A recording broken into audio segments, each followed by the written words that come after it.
you know, the UK, the US and Australia are very similar countries, but as audiences, like, we behave a bit differently, I've noticed, right? Like, because, like, who here is Australian?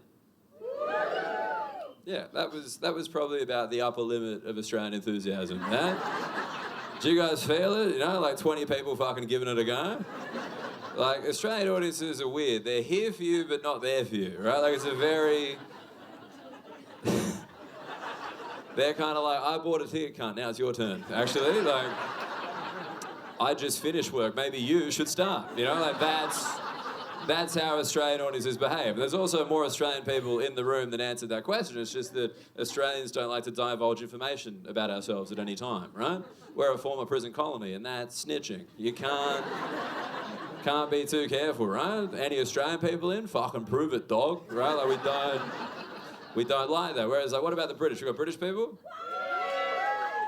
Yeah, look, spread out as they tend to. Yeah, that's their vibe. That was British enthusiasm. That was nice. That isn't the usual sound they make, though. The British make this sound when there's a bunch of them in a room. It's like any British people, and they make this noise, which I love. They go, way, like that, right? You know that one? You know that sound? Yeah, I like that because to me it sounds like a woo that's passed away, you know? And is now kind of haunting the venue. And I like that for British people because that's a good metaphor for the British Empire, you know? Because it was going better, but it is still around. And do we have any Americans? Good. Like, wow, okay. No Americans in. That's nice, isn't it? It is nice, because, like, think about it. When there's an American in a room, everyone feels a little bit less safe, don't they, you know? When there's no Americans in, you're like, we'll be fine. But when there's an American in, you're like, we'll see. Like, who knows? This comedy show could take a turn.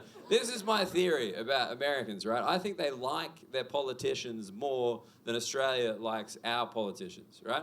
And the reason I say that is because I'm a Super Bowl guy. Like, I watch the NFL. I watch the Super Bowl every year. And during the Super Bowl, they bring the president up on the big screen in the stadium, right, during the game. And when Americans see their president, they clap.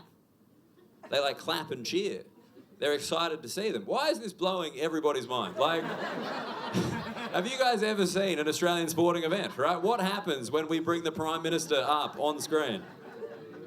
Yeah, we boo. We want him to know that we fucking hate him, you know? We're very annoyed to be reminded he exists, right? That's the thing in Australia. Even though we probably voted for him, we're like, fuck off, mate. You know, this is my time. This is where I go to forget about you. You're the front of the paper. This is the back. Fuck off, mate. You know, like, that's... We don't like, there's only one Prime Minister Australia didn't boo, and that's Bob Hawke, because he figured out the system, right? Yeah, people clapping already, being like, this is our guy, right? Because they bring him up on the screen and would want to boo because it's the Prime Minister, but then Bob would start sculling a beer, and we have to cheer that, you know? That's part of the Australian Constitution, I'm pretty sure. I haven't read it, neither have you. And I just don't think we like them, which is why we don't try to protect them. Like, think about how much security an American president gets. Like, imagine the American president was here giving a speech right now due to some kind of horrible booking error, right? There would be Secret Service lining this stage, ready to jump in front of a bullet just in case someone takes a shot at the president, right? Now, imagine the Australian Prime Minister's here. First off, he'd be like, great turnout. You know, this is way more people than usually turn up. You know, this is very exciting. Can you think of a single Australian police officer who'd jump in front of a bullet for Albo? They'd be like, fuck that, mate, we'll get another one. You know,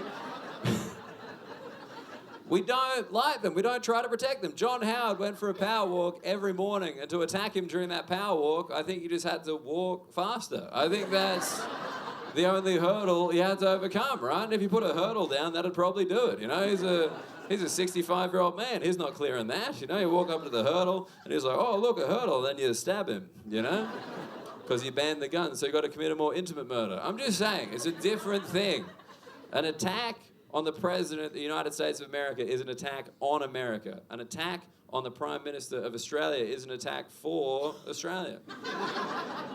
Well, cheers, mate. We didn't like him either. And then we get to find out who the deputy is. That's fun. Like, nobody has that information now, but if the Prime Minister passed away, we'd be forced to check. You know, we'd be like, oh, there's a 12th man. Get him in here. That's exciting. Australia's only ever lost one Prime Minister when they were in office, and we fucking lost him, didn't we?